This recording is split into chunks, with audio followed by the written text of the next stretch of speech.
बिस्मिल्लाहिर्रहमानिर्रहीम। अस्सलाम वालेकुम। पाकिस्तान टुडे के साथ मैं हूं मंसूर आजम काजी। नाज़रीन, पाकिस्तान की सियासत जो है, पाकिस्तान में जो सियासत चल रही है वो अजीब व गरीब तरीके से चल रही है। हुकूमत है, उसका आजकल टेंशन चल रही है अपने अलाइज के साथ, उनकी टेंशन चल रही है अपोजिशन के साथ, और इन तमाम की शायद जो है एक सिचुएशन क्रिएट हुई है इलेक्शन कमीशन ऑफ पाकिस्तान के साथ। हुकूमत के साथ ना उसके अलाइज हैं, बकौल उनके हैं भी, लेकिन जब बातें करते हैं तो लगता ऐसे है कि नहीं है, लेकिन उसके बाद कहा जाता है कि नहीं जी हम सब इकट्ठे हैं। ईवीएम इलेक्ट्रॉनिक वोटिंग मशीन आजकल मेरे ख्याल में ये पूरा हफ्ता टॉक ऑफ द टाउन रहा है, इलेक्ट्रॉनिक वोटिंग मशीन। और इसका पर्पज़ क्या था? इसका पर्पज़ ये था कि साफ और शफाफ इलेक्शन कराए जाएं, जो हमारा कानून आइन भी कहता है, और इलेक्शन कमीशन ऑफ पाकिस्तान को ये कहा गया है कि आप साफ और शफाफ इलेक्शन कराए जाएं। लेकिन ईवीएम के ऊपर खुद इलेक्शन कमीशन ऑफ पाकिस्तान की कंसर्न्स हैं, पहले भी कंसर्न्स थे और अब भी कंसर्न्स हैं। क्या वो ख़त्म हो सकेंगे? इसके साथ साथ ओवरसीज़ पाकिस्तानी एक और बिल जो पास हुआ है जॉइंट सेशन के अंदर, जिसके बाद हुकूमत को इस चीज़ का दावा करते हम हर प्रोग्राम में देखते हैं कि जी ये 1 करोड़ वो पाकिस्तानी हैं जो पाकिस्तान की मईशत चला रहे हैं, इनकी रिमिटेंसेस की वजह से पाकिस्तान की जो मईशत है वो चल रही है। लेकिन इसके साथ वो लोगों के भी नाम सामने आ रहे हैं जो कि डुअल नेशनल हैं। इस पर क्या करने की ज़रूरत है, क्योंकि इसके ऊपर हुकूमत और अपोजिशन में कोई डिस्कशन भी नहीं हुई। इसके बाद हम बात करेंगे चीफ जज शमीम, फॉर्मर चीफ जज शमीम राना साहब की, जो एक एफिडेविट उन्होंने पेश किया, और उसके बाद उनका बेटा जो है एहसन राना, उसके जो इंटरव्यूज़ हमने टीवी के ऊपर देखे हैं, समझ से बालातर हैं। क्या इंटरव्यूज़ हैं, वो भाई साहब क्या कहना चाह रहे हैं, वालिद साहब क्या कह रहे हैं, उसके ऊपर फिर नोटिस भी ले लिया गया। गैस शॉर्टेज पे भी बात करेंगे। हुकूमत का वादा था गैस शॉर्टेज नहीं होगी, लेकिन पाकिस्तान के अंदर गैस शॉर्टेज शुरू हो चुकी हुई है। रुपये की फ्लक्चुएशन के ऊपर भी बात करेंगे। इंटरेस्ट रेट बढ़ गए हैं और कहा यह जा रहा है कि जी मज़ीद बढ़ेंगे, जिसका मतलब यह है कि इन्फ्लेशन मज़ीद फैलेगी।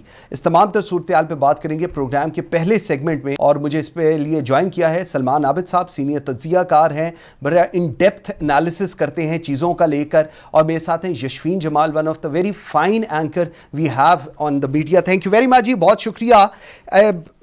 मैं यशफीन आपसे बात का आगाज़ करता हूँ। ये पाकिस्तान की पॉलिटिक्स, हुकूमत वर्सेस अलाइज वर्सेस ऑपोजिशन, हुकूमत versus election commission of Pakistan, ये किस तरफ जा रही है पाकिस्तान की सियासत? कैसे आप देख रही हैं इसको? जी, thank you so much for having me on the programme Mansoor. और पाकिस्तान की सियासत की अगर एक जनरल डायरेक्शन की बात करें तो वहीं जा रही है जहां हमेशा जाया करती है। जॉइंट सिटिंग ने जो मंजर पेश किया ये बड़ा फेमिलियर है, आपके लिए भी मेरे लिए भी। मुझे नहीं लगता कि कोई ऐसी अनहोनी चीज हमने देखी, क्योंकि इस मुल्क में एक अनफॉर्चुनेट बात यह है कि रियल इश्यूज हों, पॉलिटिकल इश्यूज हों, खाली इश्यूज या मैटर्स कंसर्निंग पॉलिटिकल पार्टीज हों, हर चीज में सियासत बराए सियासत का एक कॉन्सेप्ट हम देख रहे हैं कि आ गया है, और बस उसी पर बात जो है वो चलती चली जाती है। जो रियल इश्यूज हैं, जो असल मामलात हैं, उन पर भी सिर्फ वो ना खेलेंगे और ना खेलने देंगे वाला एटीट्यूड जो है वो ऑपोजिशन की तरफ से, जहां उनके पास बात फंसती है वो अपना लेते हैं, और जहां हुकूमत की तरफ बात फंसती है, कोई मामला आता है हुकूमत अपना लेती है। कोई मिडिल ग्राउंड फाइंड नहीं करते बहुत इंपॉर्टेंट मामला जो है उनके ऊपर भी। और हमने जॉइंट सिटिंग में भी ऐसा ही मामला देखा।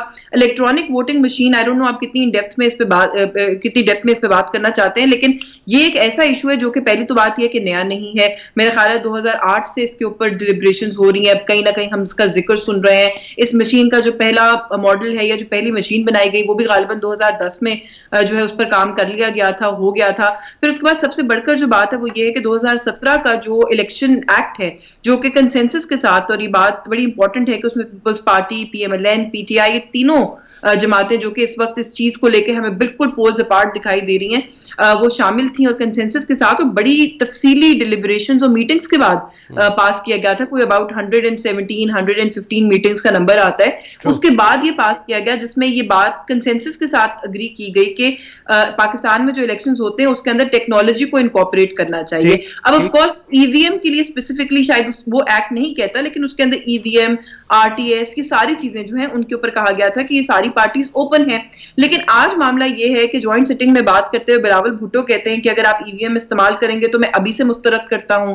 इलेक्शंस को। अभी आपने पॉइंट आउट किया कि इलेक्शन कमीशन जो है जिसने कराना है हु इज रिस्पॉन्सिबल, वही कॉन्फिडेंट नहीं है इस चीज को लेकर। लेकिन हम ये देख रहे हैं कि हुकूमत जो है वो बजिद है। अब हुकूमत की जो जिद है, अगर तो वो इलेक्शन में बेहतरी के लिए है तो बहुत अच्छी बात है, जरूर जिद करें। दुनिया में ईवीएम का कॉन्सेप्ट है, इस्तेमाल हो रही है, लेकिन जो गवर्नमेंट जो एक जल्दी में, एक हेस्ट में दिखाई देती है, वो बियॉन्ड माय अंडरस्टैंडिंग है। ये एक ऐसी चीज है, एक ब्रीफ बात कह दूं कि ये एक ऐसी चीज है जिसके ऊपर बहुत होमवर्क करने की जरूरत है। इसको इनकॉर्पोरेट करने से पहले, टेक्नोलॉजी को इनकॉर्पोरेट करने के लिए, आपको भी पता है पाकिस्तान में जो इलेक्टोरल एक्सरसाइज है उसमें स्कूल टीचर्स, कोर्ट का स्टाफ, इस तरह के लोग इस्तेमाल किए जाते हैं, उनकी ट्रेनिंग, इस मशीन की टेक्नोलॉजी, ये बहुत इट्स अ कॉम्प्लिकेटेड थिंग। 18 महीने के बाद तकरीबन इलेक्शन है।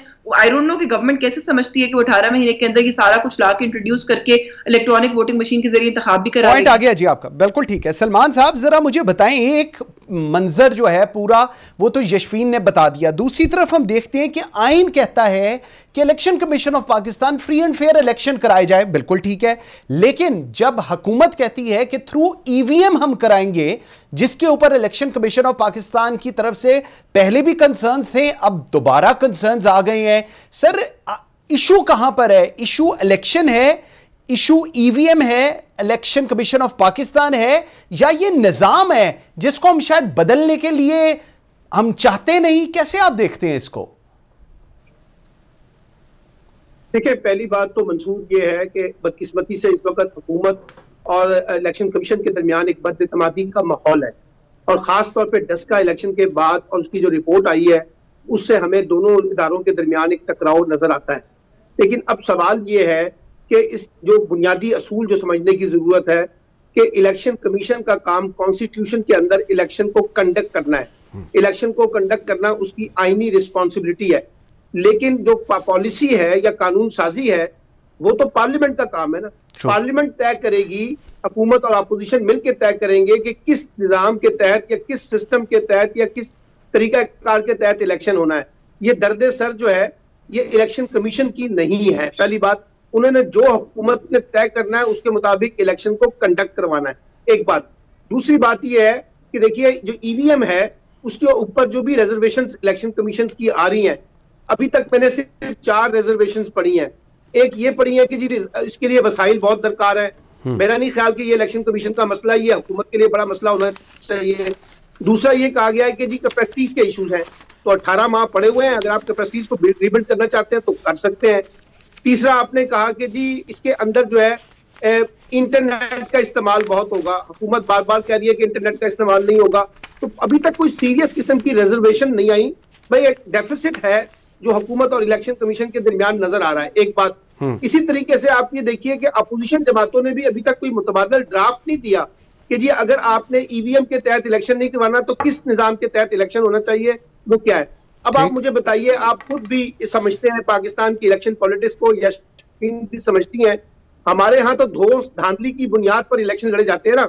आप जत्थे की कॉन्टेक्स्ट में आप शनाख्ती कार्ड जमा कर लेते हैं देहातों में, और वो सारे शनाख्ती कार्ड एक ही बंदा जाके वोट डाल देता है, फिर जाली वोट डालते हैं, फिर मुर्दे जो है वोट डालते हैं, फिर हमारी वोटर लिस्टों के इश्यूज हैं। यानी इतनी बेकायदगियां हैं इलेक्शन के उसमें, उसको तो दुरुस्त नहीं किया गया। आपको मालूम है ना कि इंतखाबी इस्लाहात के हवाले से 2014 में इमरान खान के धरने के बाद एक पार्लिमानी कमेटी बनी थी 35 रुकनी, उसकी इस्लाहात मौजूद है। फिर जुडिशल कमीशन बना, उसने 42 के करीब बेज़ाब्तगियां बताई इलेक्शन कमीशन को कि इनकी इस्लाह करे, उसमें तो कोई काम नहीं हुआ। और 10 का इलेक्शन के बाद तो ये ज्यादा नागुज़ीर हो गया है कि आप अपने रवायती इलेक्शन से निकलकर एक जदीदियत की तरफ आए। अब ये हो सकेगा या नहीं हो सकेगा, इसके ऊपर अभी बहुत बहस होनी है, और ये डिपेंड करता है हुकूमत पर और इलेक्शन कमीशन के ऊपर कि किस तरह वो इन मामलात को लेके चलते हैं। और तीसरी बात यह है कि अपना इस वक्त दुनिया डिजिटलाइजेशन की तरफ जा रही है। आप आज ये इलेक्शन ईवीएम पे ना कराएं, कल आपको ये इलेक्शन ईवीएम पे करवाने पड़ेंगे। उसकी वजह यह है कि दुनिया तो अब आपको ट्रांसलेट हो रही है डिजिटलाइजेशन की तरफ। सलमान साहब आपका पॉइंट ठीक है, मैं ठीक सलमान साहब आपका पॉइंट ठीक है, लेकिन यशवीन में जो इस वक्त इलेक्शन कमीशन ऑफ पाकिस्तान का व्यू पॉइंट है वो कहते हैं जी ईवीएम के इस्तेमाल में चैलेंजेस दरपेश हैं। उसके साथ वो कह रहे हैं वोटिंग मशीन का इस्तेमाल अगले इलेक्शन में होगा या नहीं होगा अभी कुछ नहीं कह सकते। इलेक्ट्रॉनिक वोटिंग मशीन के इस्तेमाल से कबल 14 मराहिल से इसको गुजरना पड़ेगा और ईवीएम के इस्तेमाल से कबल 3 से 4 पायलट प्रोजेक्ट्स करने पड़ेंगे।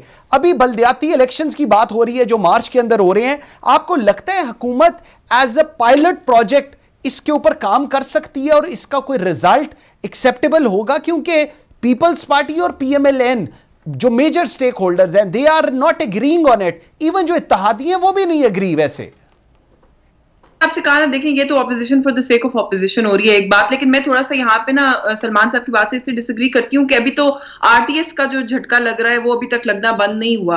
टेक्नोलॉजी का इस्तेमाल जब बगैर किसी प्रॉपर प्लानिंग के, बगैर पायलट टेस्टिंग के किया जाता है तो वो जो है वो बजाय बेहतरी आने के वो गले पड़ जाता है सादा अल्फाज में, और ये गले पड़ सकता है। अगर ईवीएम वाला मामला भी हमने बगैर थॉरो प्रोसेस से गुजारे, इसको ये हम समझते हैं कि हम अगले जनरल इलेक्शन में इसको इंप्लीमेंट कर दें। मैं देख रही हूँ कि बार बार गवर्नमेंट के जो अरकान आ रहे हैं टेलीविजन पे, वो भारत की मिसाल देते हैं। भारत को ये ईवीएम मशीन यूज करते हुए तकरीबन 40 साल होने वाले हैं। एंड देन अगेन भारत का जो इलेक्शन का मैकेनिज्म है वो हमसे बहुत मुख्तलिफ है। उनका एक दिन के अंदर इलेक्शन नहीं होता, फेजेस के अंदर इलेक्शन होता है, and it's a different game all together. हम एक ही दिन में सूबाई असेंबली, कौमी असेंबली, सारे इलेक्शन पूरे मुल्क में, हमारे यहाँ तो इस तरीके से होता है। मैं समझती हूँ कि जब तक ये आपने जो भी बल्दियाती इलेक्शन वाली बात की, हमें इस तरह के 1-2 पायलट प्रोजेक्ट्स करके देखने चाहिए बिफोर हम इसको नेशनल इलेक्शन के अंदर जाके इस्तेमाल करें और एक बहुत बड़ी कंट्रोवर्सी बन जाए। उससे बेहतर है कि हमें इसकी प्रॉपर पहले से प्लानिंग करनी चाहिए। आप तो बल्दियाती इलेक्शंस की बात करें, मैं तो समझती हूँ कि बार काउंसिल के इलेक्शंस, प्रेस क्लब के इलेक्शंस, इस मशीन को पहले छोटे लेवल के ऊपर टेस्ट करना चाहिए, बजाय इसके कि मैंने जैसे कहा कि वो आरटीएस बैठ गया, वो आज तक उसके आफ्टर शॉक्स हमें आते हैं। कहीं ना कहीं एक कंट्रोवर्सी है जो कि जिंदा है, खत्म नहीं होती है। अब अभी वो चीज पूरी नहीं सेटल हुई, हम ईवीएम पर आ जाएं। ईवीएम को लेकर आने में, उस मशीन की इंस्टॉलेशन, वो चलाई कैसे जाती है, उसका इस्तेमाल क्या है, वोटर फ्रेंडली कितनी है, वहां पर जो अमला बैठा है वो उसको किस तरीके से हैंडल कर सकता है, कर भी सकता है कि नहीं कर सकता, उनको कितनी ट्रेनिंग उसके लिए रिक्वायर्ड है, ये अभी वो क्वेश्चंस हैं जिनके बारे में तो अभी हमने सोचा ही नहीं। अभी तो हम लड़ाई कर रहे हैं कि खाली ये होनी चाहिए कि नहीं होनी चाहिए। And I think 18 months is not that much of a time के उसके अंदर ये सब कुछ हो सके। बिल्कुल ठीक है। सलमान साहब, सर मुझे समझाएं जरा, ये चीज हम लोग अक्सर वैसे ऑफ द रिकॉर्ड भी बात करते रहते हैं, फील्ड सेटिंग हो रही है इस वक्त पाकिस्तान की सियासत के अंदर। वो जो हम कहते हैं ना, जो मेन पानीपत की लड़ाई है, वो हम मुस्कुरा भी रहे हैं। पानीपत की लड़ाई मेरे ख्याल में पंजाब में होनी है। बलूचिस्तान में बा पार्टी हम देखते हैं, इंटीरियर सिंध पीपल्स पार्टी है, कराची पीटीआई पीपल्स पार्टी, केपी के अंदर पाकिस्तान तहरीक इंसाफ है। जो पंजाब का मैदान है सारा जो लगने जा रहा है, उसमें आजकल जो इत्तेहादियों की स्टेटमेंट, काफ लीग की स्टेटमेंट, ये सब कुछ ये किस तरफ जा रहा है? क्या समझ रहे हैं आप इससे? देखिए मंसूर, मैं उन लोगों में से हूं जिन्होंने तवातर के साथ ये बात लिखी भी है और बोली भी है कि इस वक्त जो अपोजिशन की पूरी पॉलिटिक्स है वो हुकूमत गिराओ पॉलिटिक्स नहीं है। ना वो तहरीक एतमाद लाना चाहते हैं, ना वो इमरान खान। इस वक्त तो बहस ये हो रही है कि 2023 के जो इंतखाबात हैं उसमें वो अपने आप को री एंगेज कर रहे हैं, री अलाइनमेंट कर रहे हैं, सेटिंग कर रहे हैं और अपने नए अलायंसेस बनाकर इस्टेब्लिशमेंट के साथ कुछ लोग और कुछ लोग की बुनियादी राब्तों में है, पीएमएलएन भी राब्तों में है, जेयूआई भी राब्तों में है। तो बात है इसके हवाले से इस वक्त जो है ना पॉलिटिक्स हो रही है और वो कहा जा रहा है कि जी 2023 के शफाफ इंतखाबात तो अब पीएमएलएन चाहती है कि पंजाब में उसको हिस्सा दिया जाए इक़्तिदार की पॉलिटिक्स में। फजलुर रहमान साहब कहते हैं कि खैबर पख्तूनख्वा में उनका हिस्सा निकाला जाए। पीपल्स पार्टी कहती है कि सिंध के साथ साथ उनको बलूचिस्तान में कोलिशन गवर्नमेंट का हिस्सा बनाया जाए।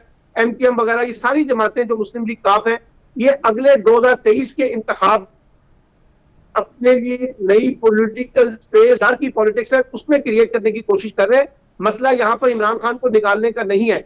इसी वजह से आप देख लीजिए शहबाज शरीफ और बिलावल साहब जो हैं उन्होंने फोकस कर लिया कि वो पार्लिमानी पॉलिटिक्स करेंगे और पार्लिमान को चलाएंगे और इंतखाबात होंगे। ठीक हो गया। नए इंतखाबात जी वो कैसे मुमकिन होंगे? इमरान खान साहब तो फौरी इंतखाब नहीं करवाएंगे, तो ये इंतखाबात भी 2023 से पहले मुझे तो कम अज कम इसका नजर नहीं आता। तो मुझे लगता है ये हुकूमत की इत्तेहादी जमातें हैं वो भी और जो अपोजिशन जमातें हैं वो भी और खुद हुकूमत भी अपने आप को रीसेटल, री एंगेज, रीडिफाइन, रीस्ट्रक्चरिंग कर रही है कि हम 2023 के इलेक्टोरल पॉलिटिक्स में किस निजाम के तहत या किस अलायंसेस के तहत जाके उसमें ऑपरेट करें। इसी ठीक हो गया से आपने देखा सलमान साहब, पॉइंट आ गया जी आपका। ये जो है ये अब आ गई है, इसने भी डिटरमिन होना है कि कैसे पॉलिटिक्स करनी है। बिल्कुल ठीक है। यशवीन, मैं आपकी तरफ आता हूं, जरा थोड़ा आगे भी चलते ही। एक चीफ जज शमीम राना साहब, इनका एफिडेविट सामने आता है और उसके बाद इस्लामाबाद हाई कोर्ट इसका नोटिस भी ले लेता है। उसके बाद इनके बेटा है जो एहसन राना, ये भी लॉयर है, इनकी हमने कुछ इंटरव्यूज भी सुने हैं। ये क्या चीज है? मतलब क्यों ये at the nick of the ऐसी सिचुएशंस में क्यों पॉपअप कर जाती हैं ऐसी चीजें? और मैं जब उनका इंटरव्यू सुन रहा था, मुझे ऑनेस्टली लग रहा था कि शायद या तो इनको कुछ पता नहीं है, या इनको कुछ बताना नहीं आ रहा, या ये ऐसे ही मजाक ही कर रहे हैं सारे हमारे मीडिया के साथ। How do you see that?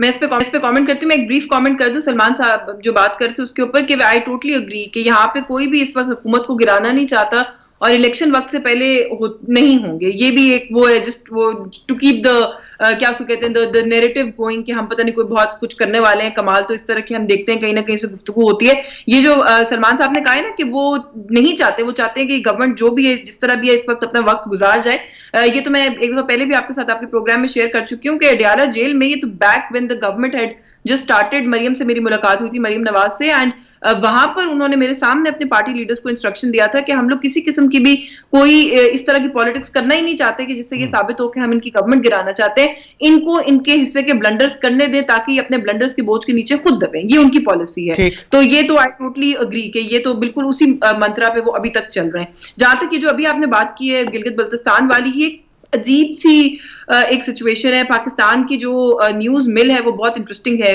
बस शाम को बैठे बैठे एक बड़ी जबरदस्त किस्म की चीज जो है वो हम देखते हैं, बाहर आती है, एक शोर हंगामा होता है और फिर कभी कभार तो अंसार अब्बासी जैसे सीनियर जर्नलिस्ट जो है वो भी इन्वॉल्व हो जाते हैं। अंसार साहब के बारे में मैंने सुना कि बहुत कुछ कहा पाकिस्तान तहरीक इंसाफ के लोगों ने, एंड एक सीनियर जर्नलिस्ट है, हमारी कम्युनिटी के बड़ों में शामिल होते हैं। तो मैं ये जरूर कहना चाहती हूँ कि अगर आप उनकी खबर को देखें मंसूर, तो उन्होंने तो सिर्फ रिपोर्ट किया है। उनको ब्लेम करना एक जर्नलिस्ट को उसके लिए, पहले तो मुझे ये बात समझ में नहीं आती है। अच्छा, वो जो उन्होंने रिपोर्टिंग की है कि जी वो एक एफिडेविट है इस तरह का जो एग्जिस्ट करता है जिसके ऊपर फलाने चीफ जस्टिस ने ये कहा है, वो तो एफिडेविट एग्जिस्ट करता है। सवाल ये कि वो एफिडेविट इस टाइम पे पॉप आउट क्यों किया, कहां से आया, उसको क्यों लेके आया गया, या उसके पीछे क्या मकसद है? तो उसका जवाब भी बड़ा सादा है। जब कोई इंपॉर्टेंट पेशी होती है कहीं पर भी, तो आप देखेंगे कोई प्रेस कॉन्फ्रेंस आ जाती है जिसमें कोई वीडियो लीक आ जाती है, फिर कोई ऑडियो लीक आ जाती है, फिर उस प्रेस कॉन्फ्रेंस में धमकियां भी होती हैं कि हमारे पास मजीद ऑडियो लीक्स हैं, वीडियो लीक्स हैं। फिर हम देखते हैं ये एक पैटर्न अब मैं देख रही हूँ कि बनता चला जा रहा है नून लीग की तरफ से, कि जब कोई इंपॉर्टेंट हियरिंग होने वाली होती है या हो गई होती है और वो किसी किस्म का कोई प्रेशर फील करना शुरू करते हैं, तो इस तरह की चीजें जो है वो मैं देखती हूँ कि सर उठाना शुरू कर देती हैं। और ये उसी तरह की एक चीज थी जो कि हमने देखा कि निकली है। और फिर जो आपने उनके बेटे वाली बात कही है, वो मेरा ख्याल है बेचारे पूरी तरह से इन्फॉर्म्ड नहीं थे। और फिर उसके बाद मैंने उनको सेकंड या third day I think probably Kashif Abbasi साहब के शो पे सुना, तो वो ये कह रहे थे कि मैं मजीद अब इस पे कोई बात नहीं करूंगा क्योंकि मेरे वालिद साहब ने मुझे इंस्ट्रक्शंस दिए कि अब हम इस पे और बात करेंगे। सो आई थिंक ताबेदारी से उन्होंने बताया ये चीज। ठीक, हाँ, तो वो 2-3 दिन ना अच्छा खासा अपने वालिद साहब को बोझ के नीचे दबाने के बाद वालिद साहब ने उनको मेरा ख्याल है रोका, तो वो जो होना वो तो बुलेट हेड लेफ्ट, तो वो तो अब कुछ नहीं हो सकता। बट द पॉइंट इज के ये जो चीजें आती हैं इसके पीछे अब एक पैटर्न है। मैं तो ये समझती हूँ कि जब उनको लगता है कि वो कहीं से प्रेशराइज हो रहे हैं, कोई इंपॉर्टेंट ठीक हो गया। सलमान साहब, do you agree on Yashfeen comment के जब पाकिस्तान मुस्लिम लीग नून को स्पेसिफिकली लगता है कि कोई ऐसा प्रेशर बिल्ट हो रहा है या कोई ऐसी सिचुएशन है, तो ऐसी चीजें सामने सरफेस हो जाती हैं? Do you agree on that? ऐसे ही होता है जी? जी बिल्कुल, ये बिल्कुल ठीक कहा है यास्मीन ने। देखिए, बात यह है कि मुस्लिम लीग नून की एक पूरी पॉलिटिकल हिस्ट्री है। ये जिस वक्त इनको इदारों से अपने मफादात पूरे करने होते हैं तो ये इदारों के साथ खड़े हो जाते हैं, और जब इनको लगता है कि इदारे उनके मफादात पूरा नहीं कर रहे तो ये फिर उनके खिलाफ जो है मुख्तलिफ किस्म की कॉन्स्पायरेसीज भी डेवलप करते हैं और इस तरह की साजिशें भी तैयार करते हैं। और मैं तो भी एक कैसेट आई है ना इस तरह की, और पता नहीं कितनी किस्तें PMLN ने तैयार करके रखी हुई हैं। ये एक बार्गेनिंग चिप के तौर पर, टूल के तौर पर इस्तेमाल करते हैं मुखालिफिन के कॉन्टेक्स्ट में। अब आप देखिए ना, एक पहले ये कहते थे कि जी इस्टेब्लिशमेंट, इन्होंने फौज के सरबराह का DGI के बराह रास्त नाम लिए, फौज को मुतनाज़ा बनाने की कोशिश की, फौज को तकसीम करने की कोशिश की और कहा कि हम तो पूरी फौज के साथ खड़े हैं, लेकिन जर्नैलों के साथ, 2 जर्नैलों के साथ हम नहीं खड़े हुए। तो उन्होंने कोशिश की कि फौज को डिवाइड किया जाए। जब वो नहीं हुई तो फिर जनरल बाजवा को छोड़कर जनरल फैज के ऊपर आ गए। अच्छा, फिर वहां से चले तो जुडिशरी अगर इनके हक में फैसला कर दे तो उनको लगता है कि कानून आजाद है, जुडिशरी आजाद है। फैसला उनके खिलाफ आ जाए तो कहते हैं कि वो एस्टेब्लिशमेंट के मरूने मिन्नत है और एस्टेब्लिशमेंट के साथ एक नेक्सस बना हुआ है।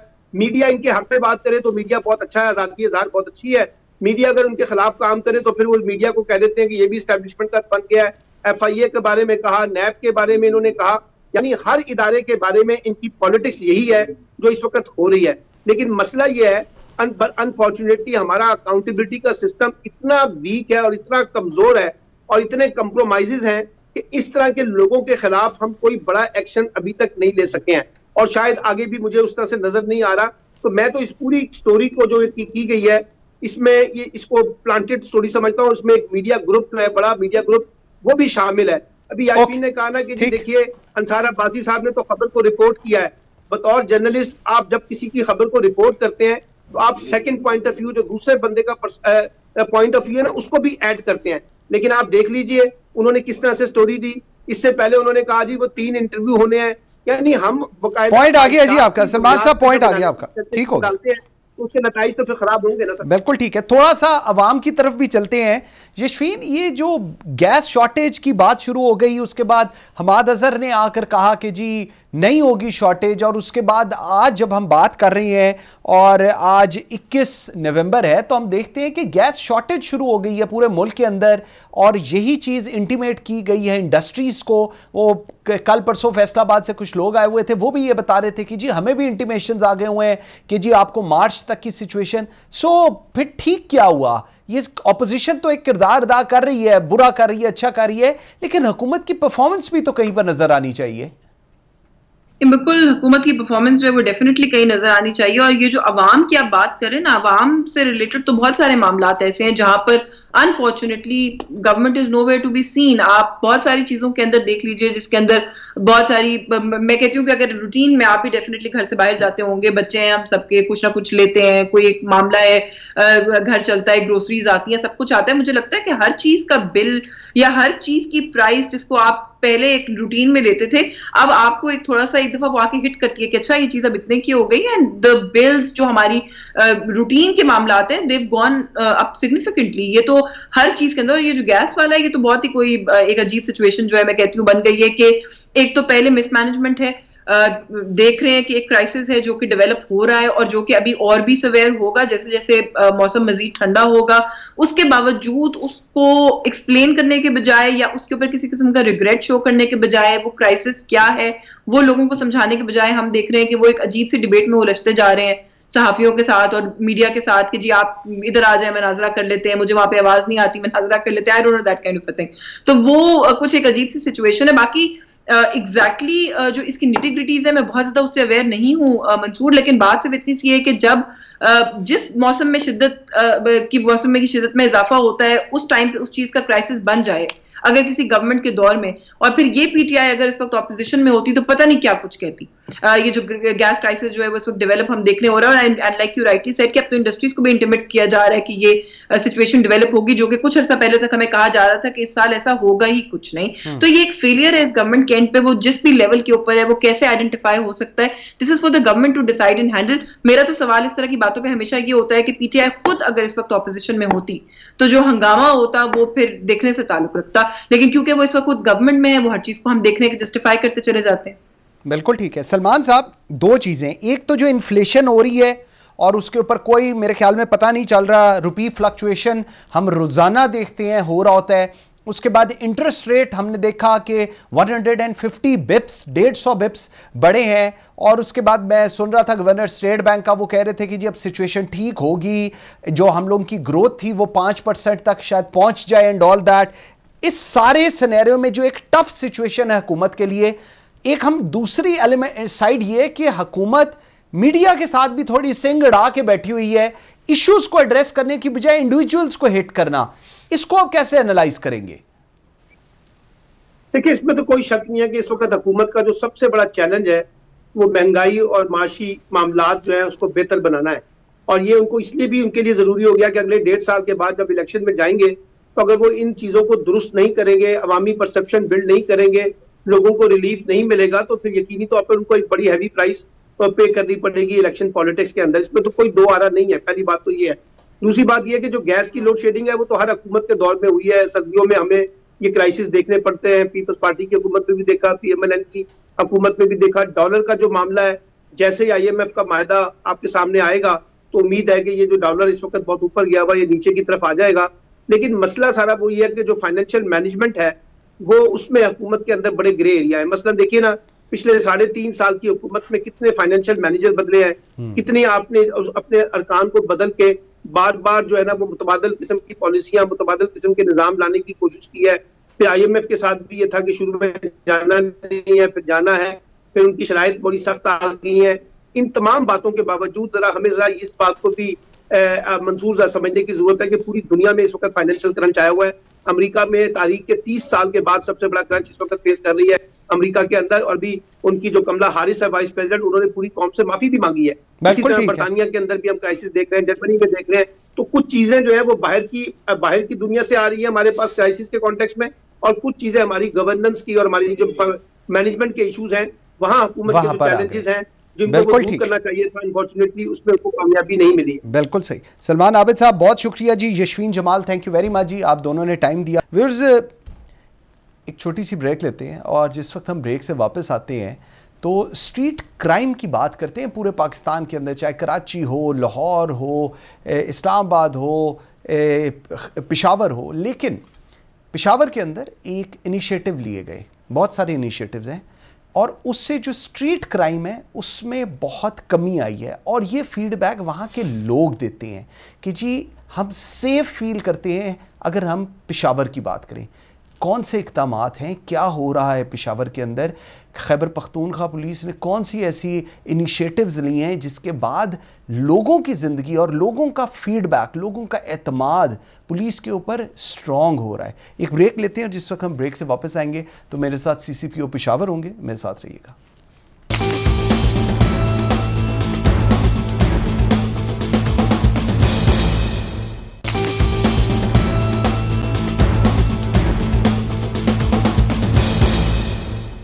नाज़रीन, पूरे पाकिस्तान के अंदर स्ट्रीट क्राइम्स की बहुत बात होती है और कहा जाता है कि जी ये जो कैपिटल सिटीज़ हैं इसके अंदर ये बड़ा इशू है और इसको एड्रेस करने के लिए कोशिशें की जाती हैं लेकिन उसका कोई रिज़ल्ट नहीं सामने आता।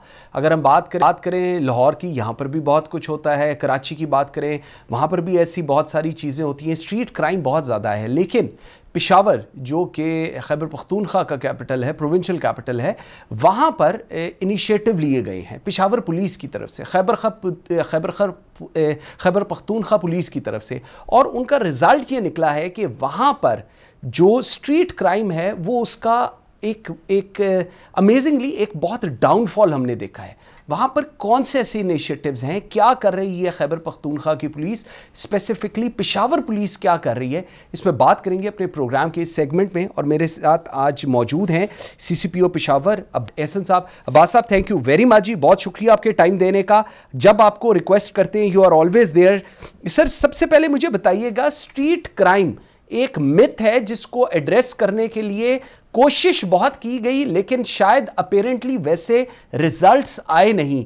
पेशावर के अंदर खैबर पख्तूनख्वा पुलिस ने क्या ऐसा किया है कि सिचुएशन वहां पर बिल्कुल चेंज होने लग गई है? लोगों का फीडबैक जो है पुलिस को लेकर और क्राइम को लेकर वो बड़ा अच्छा है। लोग they feel very proud and they feel very comfortable while roaming around in Peshawar. जी बिस्मिल्लाहिर्रहमानिर्रहीम।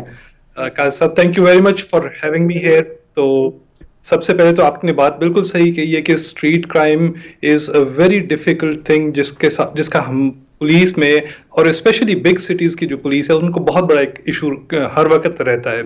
और लोग भी बहुत ज़्यादा कंप्लेन करते हैं कि जी हम गलियों में जाते हैं तो हमसे कोई मोबाइल स्नैच कर लेता है, कोई पैसे स्नैच कर लेता है। सो हमने उन तमाम चीज़ों को एक मुकम्मल एनालिसिस किया कि क्या क्या चीज़ें हैं जो हम करें कि इनको कम्प्लीटली हम इसको काबू में कर सकते हैं।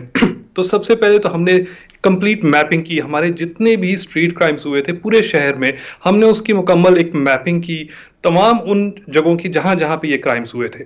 दूसरी चीज हमने ये की कि हमने जहां जहां पे ये स्ट्रीट क्राइम्स में इन्वॉल्व लोगों को अरेस्ट किया था, उनके एड्रेसेस की मैपिंग की कि किन एरियाज में इस तरह के लोग रहते हैं और फिर बाहर निकल के वो ये क्राइम्स करते हैं।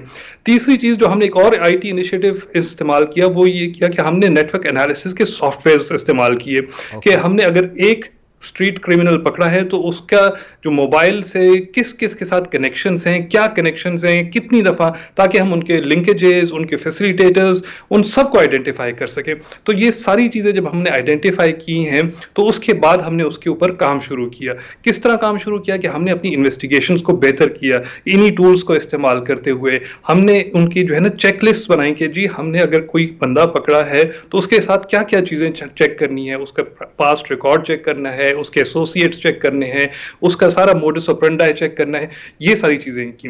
फिर फ्यूचर के लिए हमने क्या किया, हमने ये किया कि हमने उन जगहों पे जहां पे ये क्राइम्स हो रहे थे जिनकी हमने मैपिंग कर ली, उन तमाम जगहों के ऊपर स्नैप चेक्स और सर्च ऑपरेशन ज्यादा किए कि जिन जिन एरियाज को हमने ब्लॉक करना शुरू कर दिया कि यहाँ पे क्राइम हो रहा है तो इस जगह को ब्लॉक कर दें, इस जगह पे नाके लगा दें। फिर उन जगहों में सर्च ऑपरेशन, स्पेशली उन जगहों पे जहां पे इन क्रिमिनल्स के एड्रेसेस थे, तो वहां पे हमने ये सारे चेक्स इंप्लीमेंट किए। बिल्कुल ठीक। साथ ही फिर हमने एक और काम किया कि हमने इनहैंस्ड पेट्रोलिंग शुरू की।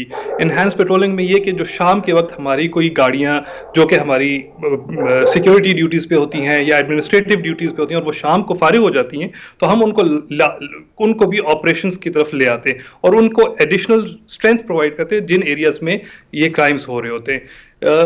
ये चंद एक चीजें थी कि जो हमने उनको यूज किया।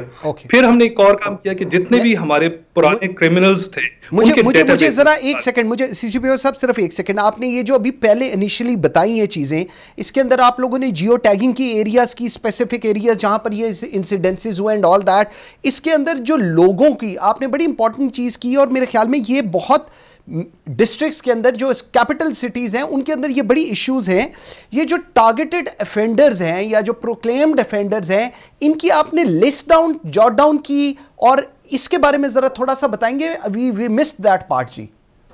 जी, ये मैं बता रहा हूं कि हमने उसके बाद जो लिस्ट बनाई उसमें 3-4 किस्म की लिस्ट बनाई।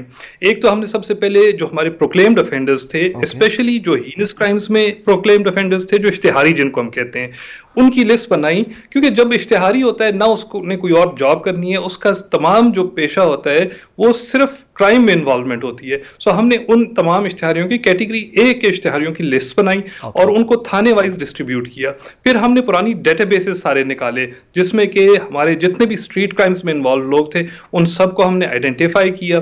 फिर जो अभी रिसेंटली रिलीज हुए थे, कॉन्विक्ट्स जो रिलीज हुए थे और जो कि इस तरह के क्राइम्स में इन्वॉल्व थे, उनकी लिस्ट बनाई। ये सारी लिस्ट बना के हमने एक टारगेटेड ऑफेंडर्स की एक लिस्ट बनाई और वो हमने पुलिस स्टेशन में जहां जहां पे उनके एड्रेसेस थे उनको तकसीम किया और उनको हमने ये टारगेट्स दिए कि आपने इन लोगों को जाके चेक करना है कि क्या ये अब जब बाहर हैं तो किस किस्म की चीजों में इन्वॉल्व है। अगर वो प्रोक्लेम्ड ऑफेंडर्स हैं तो उनको अरेस्ट करें, अगर वो कॉन्विक्ट्स हैं जो कि बाहर आए हैं तो वो कोई रेगुलर अपना कोई जरिए माश है कि नहीं है, उनको चेक करें ताकि हमें पता लगे कि ये दोबारा से कहीं क्राइम में तो इन्वॉल्वमेंट इनकी नहीं हो गई है।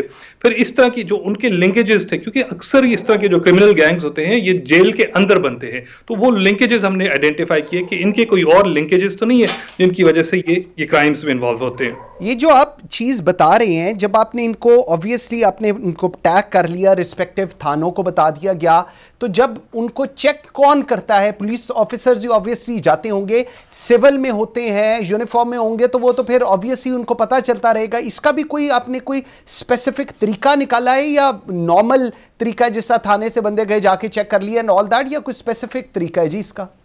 जी, एक तो हमारे नॉर्मल तरीका भी होता है जो कि हमारी जो नॉर्मल पुलिस की जो पार्टीज होती हैं वो जाती हैं और रेड्स भी करती हैं, चेकिंग भी करती हैं, वो सारा तो चलता है। लेकिन साथ साथ हमने प्लेन क्लोथ्स में भी डिप्लॉयमेंट की अपनी मुख्तलिफ जगहों के ऊपर, जहां पे वो आइडेंटिफाई करें कि उन लोगों को ऊपर सर्वेलेंस रखें कि ये लोग क्या कर रहे हैं। उस सर्वेलेंस का हमें ये फायदा होता था कि हमें अंदाजा होता था कि ये बंदा वाकई दोबारा से कहीं क्राइम्स में या क्रिमिनल एक्टिविटी में तो इन्वॉल्व नहीं हो गया, और वो इंफॉर्मेशन कलेक्ट करके हमारी रेगुलर पुलिस को मिलती रही थी। सो इसका भी एक बहुत बड़ा एक इम्पैक्ट हुआ था। और अब इंशाल्लाह जो है हमारा फ्यूचर में भी बहुत इसको मजीद बेहतर करने का इरादा है कि हम अपने लिए यहाँ पे स्ट्रीट क्राइम्स के लिए एक स्पेशल स्क्वाड बना रहे हैं पेशावर में, जो कि आईजी साहब जो हमारे हैं उनका एक बहुत अच्छा आइडिया था जो उन्होंने गवर्नमेंट को प्रेजेंट किया, और chief minister has approved that idea to establish a special squad जिसको हम नाम दे रहे हैं अबाबील स्क्वाड का, जो कि एक स्पेसिफिक स्ट्रीट क्राइम्स को फाइट करने के लिए स्क्वाड बनाया जा रहा है। इसकी अगर डिटेल्स आप कहते हैं तो मैं इसका बताऊं कि ये है, it is totally a motorcycle based squad, जिसमें इनको हम हेवी बाइक्स दे रहे हैं तमाम को, और ये दो के पेज में जाएंगे, घूमेंगे फिरेंगे। इस अबाबील स्क्वाड में जो है इन लोगों को हम बड़ा अच्छे तरीके से इक्विप कर रहे हैं कि इनके पास टेजर गन्स भी होंगी, इनके पास वेपन भी होगा, हैंड गन्स भी होंगी, और इनके पास जो इनका राइडर होगा पीछे बैठा हुआ होगा उसके पास SMG होगी, ताकि वो रिस्पॉन्ड भी अच्छे तरीके से कर सके।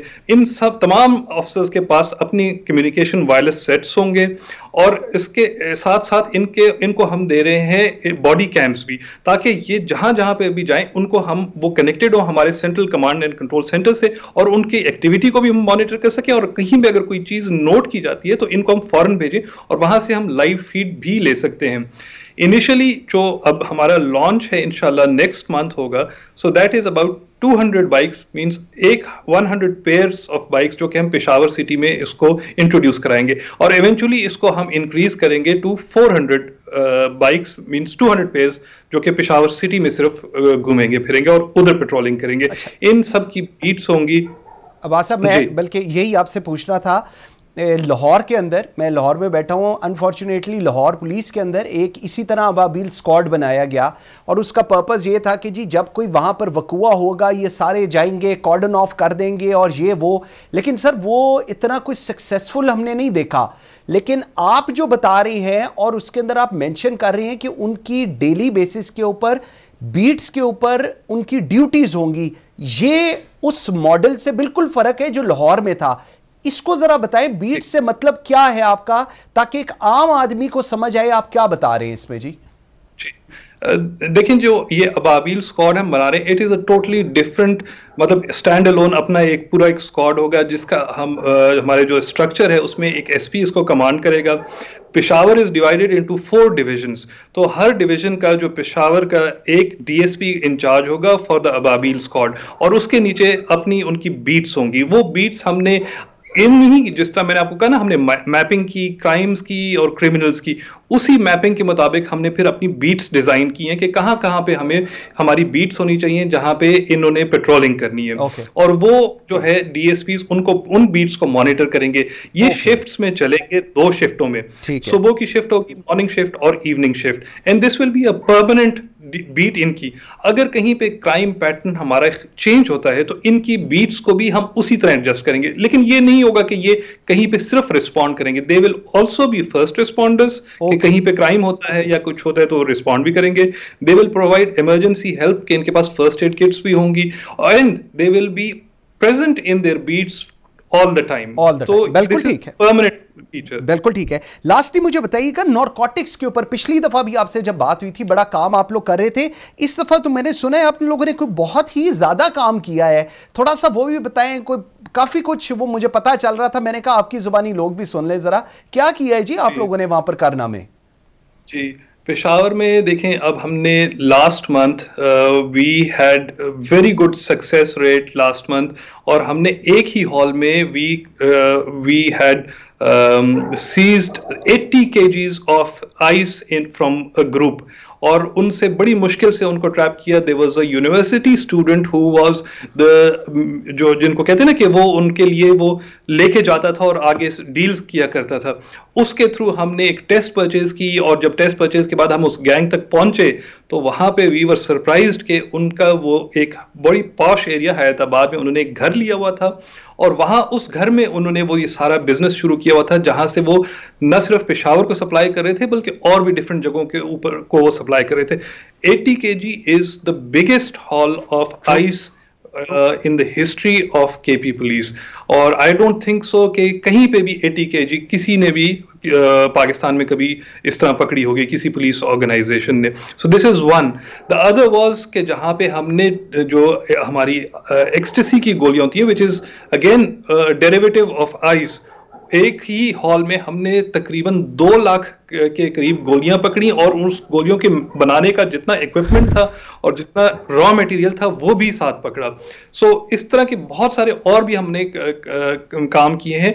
तकरीबन इन द लास्ट 3 months में अगर कहूं तो हमने तकरीबन आधा टन हेरोइन सीज किया है इस शहर में, सिर्फ पेशावर में, और about 1/3 of a ton ice seize किए हमने इस शहर में सिर्फ 3 महीनों में.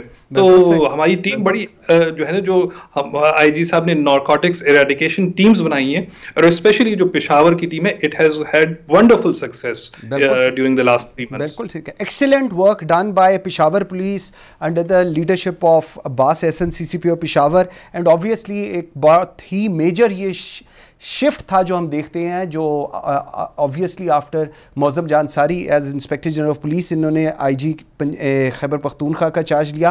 Thank you very much Abbas साहब, बहुत शुक्रिया आपके टाइम देने का. व्यूअर्स, हर जगह काम हो रहा है, इंस्टीट्यूशंस काम कर रही हैं, लेकिन the only thing which is missing कि हम इनको हाईलाइट नहीं करते.